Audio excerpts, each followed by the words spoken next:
Ano yan? Gabi na. Hindi na tayo pwede lumabas. Lagi mong dala yung tsinelas mo, dumi-dumi. Gabi na eh. Bukas na ulit. Kunin ka ng mumong dyan. Si Grace ang pinipili mo? Pinipili mo siya kaysa sa amin ng pamilya mo? Kami yung bibitawan mo? Katapos kita. Katapos kita alagaan.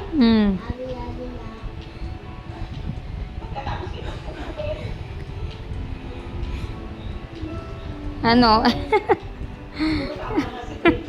Gabi na, bawal na lumabas. Para kang ate mo eh, no? Bawal na nga lumabas. Gabi na. Bukas na lang ulit. Akala mo sabi mo sa akin. Dilim na anak, ang dumi-dumi ng sleeper mo. Madumi. Hanggang kailan ba ako mamatay ng ulo? Mahirap po ba makikitulog ko? Bitawan mo na yan. Lagay mo na yan doon.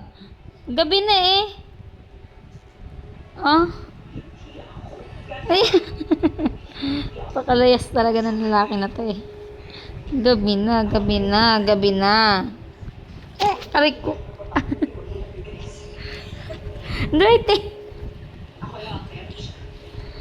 At siya lang meron. Oh, chinilas.